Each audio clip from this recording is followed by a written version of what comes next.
ፋኖ በሸዋ ከነው ነው መግለጫ የምሰጠው።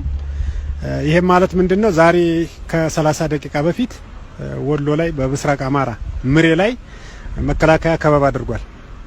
ምናልባት ይሄ ከበባ ነገም ተነጎዳም አጠቃላይ በፋኖ ላይ ሊደረግ ስለሚችል እኛ ያለን አማራጭ አሁን ምንድነው? አብረን እንኑር፣ እንከባበር፣ የአማራ ሞት ይቅር ነው።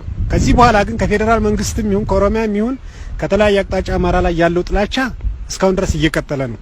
ከዚህ በኋላ የፌዴራል መንግስቱም ይሁን መከላከያም ከኛ ጋር በጋራ ሲሰራ የነበረና ከጭንቅ የወጣው በፋኖ ነው። ይሁንና አሁን ምሬ ላይ የተደረገው የከበባ ሙከራና ለማጥቃት የተደረገው በመከላከያ አካሄድ በጣም የተሳሳተ ነው። ስለዚህ ከቆቦ ጀምሮ እስከ ሸዋ ድረስ ያለው ፋኖ አጠቃላይ በአማራ ክልል ላይ ያለው ማደረጃጀት በፍጥነት ይሄንን ነገር ሊቃወም ይችላል።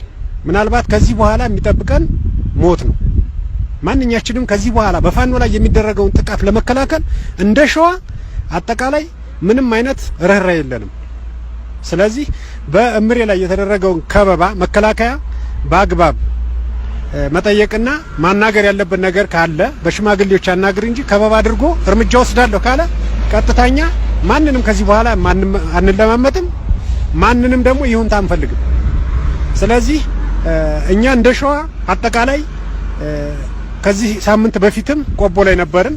ከመከላከያ ፊት ተሰልፎ ያለው ፋኖ ነው። የምስራቅ አማራ ፋኖ ምሬ የሚመራው ነው። ይሄ ጦር ደግሞ መከላከያ ሰራዊት ከፊት ሆኖ ለድራማ አልመች ስላለውና ህወሓትን ለማስገባት ቀዳዳ ስራጣ ከፌዴራል መንግስት የመጣለትን ትዕዛዝ በመቀበል ምሬን በማሰር ያለውን ኃይል ለማበታተን ከዛም በኋላ አማራን ዳግም ለማስወረር የፌዴራል መንግስት የያዘው ሴራና ቀደም ሲል አሁን በምንጃር የተካሄደውን ነገር ለማዳከምና በየአቅጣጫው ጦርነት ለመክፈት ቀዳዳ ስላጣ የከፈተው ከበባ ነው። ስለዚህ ከዚህ ድርጊቱ መከላከያ ሊቆጠብ ይገባዋል።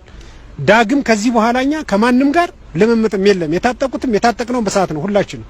ስለዚህ በጎጃምም በጎንደርም ያለው ይሁን በሸዋም በወሎም ያለው ሙሉ ፋኖ ተነቃንቆ ይህንን ነገር መቃወም አለበት። አስፈላጊ ከሆነ ደግሞ ወደ ዘመቻው መግባት አለበት ለማለት ነው። አመሰግናለሁ።